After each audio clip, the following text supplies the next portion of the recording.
नमस्ते, स्वागत है आपका इस वीडियो में। और आज है आपका 4 सितंबर। आज के इंपॉर्टेंट न्यूज़ को जो है वो हम चेक करेंगे। उसी के साथ साथ अगर आप इस चैनल पे नए हैं तो लाइक शेयर सब्सक्राइब जरूर कर दीजिए। कोई भी क्वेश्चन क्वेरी कमेंट सेक्शन में बता सकते हैं। और हमारे वेबसाइट में सारा जो न्यूज़ का अपडेट्स है वो आपको चेक करने को मिलेगा, और हर एक जो न्यूज़ है वो आपको हम एक्सप्लेन करते हैं ताकि आपको समझने में आसानी हो। तो अगर आप हमारे वेबसाइट में लिंक आपको डिस्क्रिप्शन में दिया हुआ है, जाके चेक कर सकते हो। और सारा जो कंटेंट है वो 30 सेकंड तक फ्री ऑफ कॉस्ट एक्सेस कर सकते हैं। और अगर आपको सारा कंटेंट चाहिए तो फिर मतलब एक्सेस करना चाहते हैं बिना किसी दिक्कत के, तो मेंबरशिप ले सकते हैं, मंथली या ईयरली मेंबरशिप, ताकि आपको जो है हमारे वेबसाइट का सारा कंटेंट जो है आपको एक्सेस करने को मिलेगा। तो चलिए आज के इंपॉर्टेंट न्यूज़ को चेक करते हैं। आज जो है बहुत तगड़े लेवल का अगर हम देखते हैं 54 जो है हेडलाइंस है, तो इतना ज़्यादा हेडलाइन जो है हम कवर नहीं कर पाएंगे। जो इंपॉर्टेंट चीज़ें हैं उसको हम कवर करेंगे, बट ओवरऑल अगर हम आज के ट्रेंड को देखें तो market has been doing really well. Market is all time high, profit booking हो रहा है। और कुछ जो इंपॉर्टेंट चीज़ें हैं उसके बारे में हम बात करेंगे, किस तरीके से कंसोलिडेशन हो रहा है मार्केट में, और किस तरीके से आईटी सेक्टर में there is a radical change which is happening here. जो फाइनेंस कंपनीज है, बैंक्स है, they are also facing a lot of headwinds. और उसके वजह से जो है they have to change their way of doing business and they have to innovate, and वो किस तरीके से आगे की तरफ बढ़ रहे हैं उसके बारे में हम डिटेल्स में बात करेंगे। तो चलिए इंपॉर्टेंट न्यूज़ को शुरू करते हैं। तो नंबर 1 चीज़ हम क्या देख पा रहे हैं, क्यूआईपी यानी क्वालिफाइड इंस्टीट्यूशनल प्लेसमेंट जिसको बोलते हैं। QIP route sees heavy traffic of listed companies headed for raising fresh capitals. तो यहाँ पे 55 कंपनी जो है वो 58,400 करोड़ जो है वो रेज करने वाले through QIP placement in the first 8 months of 2024। सो यहाँ पे हमें क्या देखने को मिल रहा है कि भाई यहाँ पे वो तगड़े लेवल पे पैसा उठा रहे हैं, पैसा उठा रहे हैं। प्राइमरीली 2 रीज़न होता है आप अगर मार्केट से पैसा उठाते हैं। एक तो है कि आपका जो कर्जा है वो बहुत ज़्यादा है, डेट बहुत ज़्यादा है, आपने डेट बहुत ज़्यादा लेके रखा हुआ है, उसको आप पे बैक करना चाहते हैं, इसलिए आपको पैसा चाहिए होता है। आप इक्विटी मार्केट में नहीं जाना चाहते हैं बिकॉज वहाँ पे जो है आपको अपना स्टेक होल्ड जो है वो सेल करना पड़ता है। आपका प्रोमोटर होल्डिंग जब कम हो जाता है तो फिर कंपनी के ऊपर जो आपका कंट्रोल है वो भी कम हो जाता है। उसी जगह और एक चीज़ होता है, आप अपने शेयर को प्लेज नहीं करना चाहते हो। आप अपने शेयर को प्लेज नहीं करना चाहते हो क्योंकि जब भी आप प्लेज करते हैं अपने शेयर को तो फिर वहाँ पे आपका जो इन्वेस्टर है वो देखता है, वो सोचता है कि भाई इसने तो प्लेज कर रखा हुआ है, बहुत ही हाईली लेवरेज कंपनी है, तो भाई इस कंपनी में ना बहुत ज़्यादा रिस्क हो जाता है, तो अपना पैसा जो है मार्केट से निकालो, यानी इस कंपनी से निकालो। फिर क्या दिक्कत होता है कि आपका जो स्टॉक का वैल्यू है वो नीचे की तरफ जाता है क्योंकि आपका सेंटीमेंट नीचे की तरफ जाता है। तो यहाँ पे क्यूआईबी के माध्यम से इन लोगों ने क्या है, तगड़े लेवल पे ये लोग पैसा उठा रहे हैं। और ये पैसा उठा रहे हैं अलग अलग रीजन के लिए। एक रीजन मैंने आपको बता दिया कि अपना जो डेट है उसको रिड्यूस करना चाहते हैं, अपने जो लायबिलिटीज हैं उसको आपको रिड्यूस करना चाहते हैं। दूसरा हो जाता है कि एक्विजिशन करना चाहते हैं, केपेक्स करना चाहते हैं। एक्विजिशन जैसे हमने ऑलरेडी देखा था कि मैनकाइंड फार्मा मोस्ट प्रोबेबली हमने देखा था कि जो आपका नियर अबाउट 13,000 करोड़ जो रेस करना चाहते हैं BSV, Bharat serum and some BSV जो कंपनी है उसको परचेज करना चाहता है। तो वहाँ पे 13,000 करोड़ जो है वो आपका रेस करना, मतलब दे हैव टू पे। पैसा कहाँ से लाएंगे? पैसा डेट के माध्यम से, एनसीडी के माध्यम से, या नॉन कन्वर्टेबल डिबेंचर के माध्यम से वो लोग पैसा उठा रहे हैं। So this is how business works and this is how you need to understand how the market is going to behave. So 2 primary reason होते हैं, एक होता है कर्जा कम करने के लिए, और यानी आपका दूसरा रीजन होता है केपेक्स के लिए। So again these companies are doing really well, और यहाँ पे क्यूआईपी पे ज़्यादा प्रेशर होगा। एंड क्वालिफाइड इंस्टीट्यूशन प्लेसमेंट यानी जो पीई है या आपका जो फैमिली ऑफिसर्स हैं, they are going to invest into it. और यहाँ पे आपको सिर्फ देखना है, समझना है, और ये आपको फिगर आउट करना पड़ेगा कि कौन सा कंपनी किस तरीके से वो पैसा जो है यूटिलाइज करेगा, और वहाँ पे हम कैसे अपॉर्चुनिटी स्पॉट करके पैसा वहाँ से अच्छे तगड़े लेवल पे कमा सकते हैं। चलिए अगले न्यूज़ पे चले जाते हैं। SEBI officials flag toxic work culture. SEBI जो है अंदर से इम्प्लोड कर रहा है। एंड सेबी आज के ज़माने में जो हालत उसका चल रहा है कि लोग तो गाली दे ही रहे हैं, जो इन्वेस्टर है वो भी गाली दे रहा है, जो एफएनओ में क्या क्या सब नियम वो लेके आ रहे हैं उसमें भी लोग गाली दे रहे हैं। और फिर वहाँ पे जो चेयरपर्सन है उनके ऊपर भी हिंडनबर्ग का जो है बोल सकते हैं एलिगेशन है। So lot of stuff is going on there. And और इस जगह पे SEBI officials have launched a complaint with the finance ministry about the toxic work culture under the leadership of the capital. So मतलब तीनों हर जगह से जो है अटैक चल रहा है। एचडीबी जो है यानी हाउसिंग डेवलपमेंट फाइनेंस यानी एचडीएफसी, बेसिकली बोल सकते हो कि सिमिलर कंपनीज हैं। HDB finance services in talks with global investment firms या banks for its upcoming IPO. HDB अगर आपने नाम सुना नहीं होगा, अगर आप कोई मोटरसाइकिल का फाइनेंस करने जाते हैं या कोई भी वॉशिंग मशीन खरीदने जाते हैं, कोई गाड़ी खरीदने जाते हैं, वहाँ पे एक बंदा बैठा रहता है, उसका एचडीएफसी का लोगो रहता है, बट वो बोलता है कि नहीं मैं एचडीबी से हूँ, एचडीएफसी से नहीं। वही बंदा जो है वो आपका एचडीबी है, दैट इज एनबीएफसी। और यहाँ पे it's NBFC arm of HDFC bank in it is preparing for an IPO because already I think as far as I know HDFC is the second largest company in terms of market capitalization. So कुछ दिन बाद वो रिलायंस को भी जो है आपका बोल सकते हो कि ओवरकम कर जाएगा। और इस जगह पे HDB is the NBFC arm of HDFC bank. So a very good thing and they are also looking to go for an IPO. So आपको इसलिए आपका आँख कान नाक मुंह हर जगह जो है वो खोल के जो है चीज़ों को देखना पड़ेगा. बड़ी न्यूज़ नहीं है बट इस तरीके से आपको देखने को मिलेगा कि जो एनबीएफसी है they are going to come to the market and they are going to raise money. और यहाँ पे ऐसा नहीं कि आईपीओ में जो कंपनी आता है बहुत अच्छा होता है, ऐसा कुछ नहीं होता है. बंदा आईपीओ इसलिए करता है बिकॉज एक तो होता है उसको अपने इन्वेस्टर्स को एग्जिट देना पड़ता है, दूसरा होता है कि एक है पब्लिक का पैसा उठाओ. पीपी वाटर बॉल्स हमेशा याद रखिएगा, पीपी वाटर बॉल्स वाले बहुत सारे केसेस ऐसे होते हैं. टॉर्क मोटर्स जो बेसिकली आपका ईवी सेल करता था, EV sell as in China से ईवी को लेके आता था, मोटरसाइकिल्स को लेके आता था, इंडिया में बेचता था. तो टॉर्क का हालत एक्चुअली बहुत खराब है. EV manufacturer Tork is seeking to sell a stake to raise capital due to financial challenges. So Tork Motors अगर हम सर्च करते हैं Tork Motors and bike basically वो सेल करते हैं.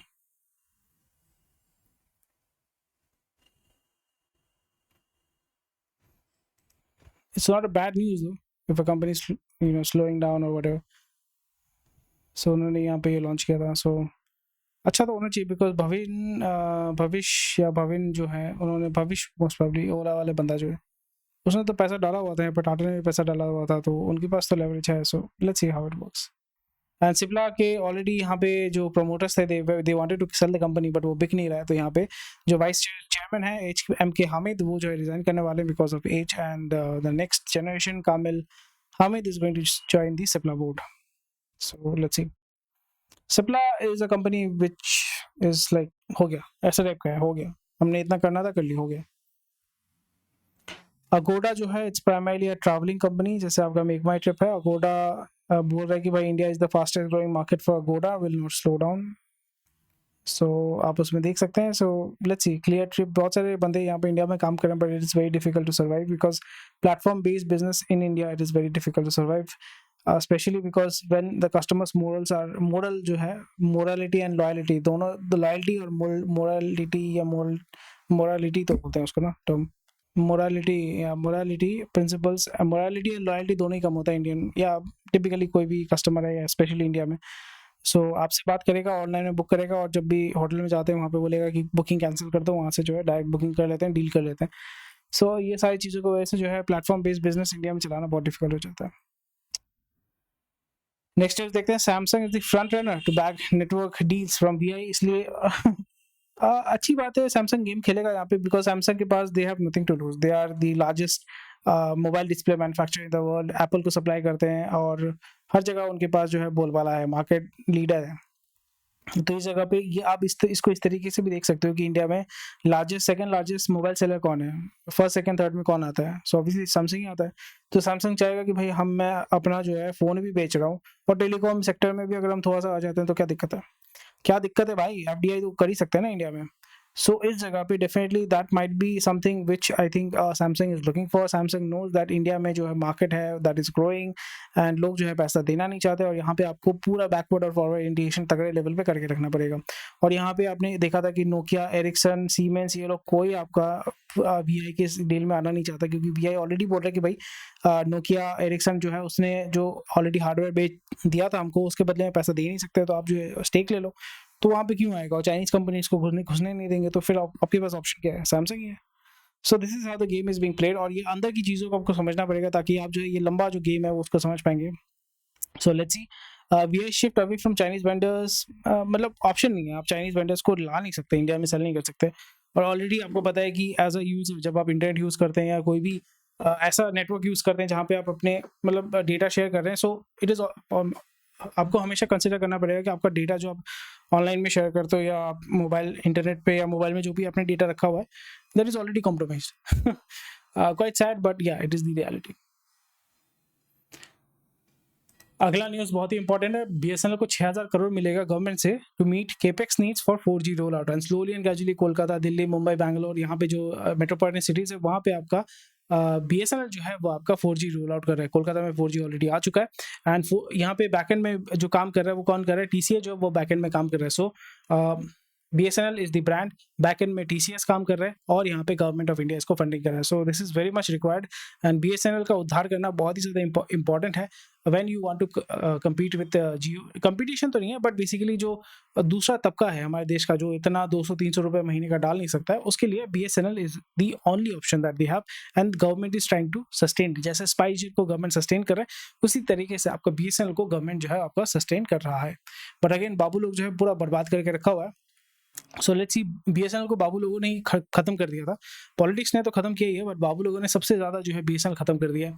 सो इसलिए privatisation is very very important. और यहाँ पे दिक्कत ही हो जाती है ना कि आप जो है रिटायर्ड वाले या जो रिटायर्ड तो ठीक है बट जो अभी ऑलरेडी जो वो सरकारी प्रोसेस में ऑलरेडी जॉब कर रहे हैं, जो काम नहीं करना चाहते, उनको आप निकाल भी नहीं पा रहे हो। तो इसमें ये दिक्कत हो रहा है कि they are becoming the hurdle when you are going to do something good और इम्प्रूवमेंट, और ट्रेड यूनियन के माध्यम से काम को जो है रोका जाता है। तो इसलिए आपका मोनेटाइजेशन किया जा रहा है, जो भी प्रॉपर्टी है फालतू प्रॉपर्टी उसको सेल किया जा रहा है, और यहाँ पे जो थर्ड पार्टी वेंडर को सारा काम दिया जा रहा है जो उसको तगड़े लेवल पे कर रहा है। इसलिए आपका जो पासपोर्ट है वो भी TCS करता है। अगर यहाँ पे आपका जो इंडिया पोस्ट का जो वेबसाइट है मोस्ट प्रॉब्ली वो आपका इन्फोसिस हैंडल करता है, और यहाँ पे TCS को सारा जिम्मेदारी दे दिया गया है। BSNL का जो भी जिम्मेदारी वो TCS को दे दिया गया है।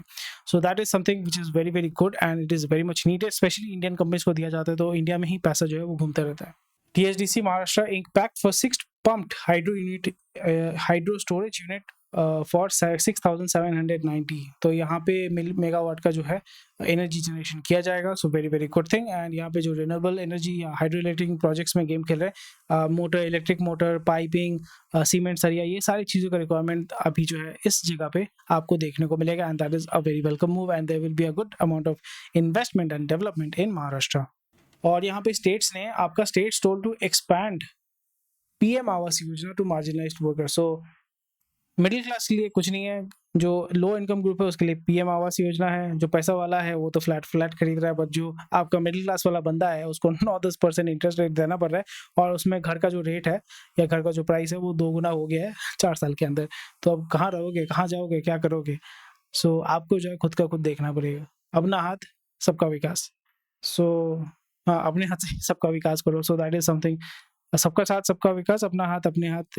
अब है हाथ का कमाल, या एक था ना कैंपेन, मतलब BJP का और कांग्रेस का, दोनों को मर्ज करो, वो है मिडिल क्लास का हालत। ठीक है, अपना हाथ सबका विकास।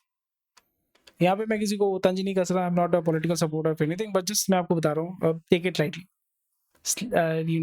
Enjoy the whole process all together. FDI inflows यानी FDI equity inflow jump 47% in Q1। तो FDI तो हो ही रहा है, बहुत अच्छा बात है। FDI अगर होता है तो फिर यहाँ पे सर्विसेज, टेलीकॉम और फार्मा सेक्टर में आपका हो रहा है एंड प्राइमरली आपका इन्वेस्टमेंट हो रहा है। जो चाइना प्लस मॉडल है उसमें आपको देखने को मिलेगा दैट जो असेंबली वाला प्रोसेस है वो इंडिया में आ रहा है and that is boosting the blue collar employment वो अच्छा आपका हो रहा है। So it's a very good thing. Job links incentive scheme, इसके बारे में बातचीत किया जा रहा है, सो आप इसके बारे में अवेयर हो सकते हैं। SMFG इंडिया क्रेडिट लिमिटेड जो आपका सुमितोमो यानी आपका जापानीज कंपनी का सब्सिडरी है, it is targeting 29% loan growth after 1300 crore infusion. तो भाई they are looking to invest, buy, acquire, do acquisition, do partnership. Adani plans to redeem 750 million bonds due on September 9। Redeem करेगा तो that will be a big news, because यहाँ पे redeem मतलब क्या होता है कि आपको बॉन्ड फिर से पे बैक नहीं करना पड़ेगा। सो मोस्ट प्रॉब्ली ये बॉन्ड जो है वो रिकॉल कर रहे हैं and it's a very good thing, it's a very good initiative. इसमें क्या है कि आपको बॉन्ड देना नहीं पड़ेगा।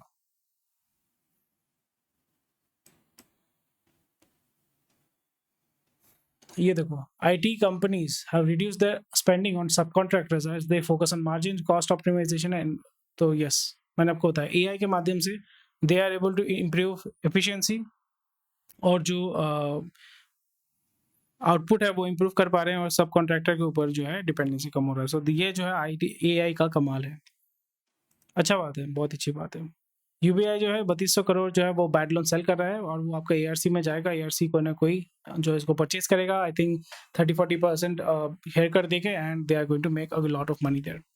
सो that's about it for today. Thank you for watching this video. कोई भी क्वेश्चन, क्वेरी है कमेंट सेक्शन में बता सकते हैं, हमारी वेबसाइट में जाएगा, सारा रेगुलर अपडेट जो है वो आप पा सकते हैं। और जैसे मैंने आपको बताया कि हमारे वेबसाइट में जाइए, सारे कंटेंट का एक्सेस पाइए और वीडियो तो देख ही रहे, बट उसी के साथ साथ सारा कंटेंट जो है डिटेल्स में आपको समझा दिया जाता है कि इसमें नफ़ा नुकसान क्या है, TLDR क्या है, क्या फ़ायदा होता है, एनालिसिस क्या है, और long term benefit, short term benefit सारा जो है आपको देखने को मिलेगा, कौन इसका बेनिफिट करने वाला है। So that's about it for today. Thank you for watching this video. Take care, bye bye, जय हिंद। और उसी के साथ साथ हमारे टेलीग्राम और व्हाट्सएप चैनल को डेफिनेटली ज्वाइन कर लीजिएगा और सारे जो कंटेंट है वो आप देखिएगा, और कोई भी क्वेश्चन कोई कमेंट सेक्शन में बता सकते हैं। Take care, bye bye, and I will see you tomorrow.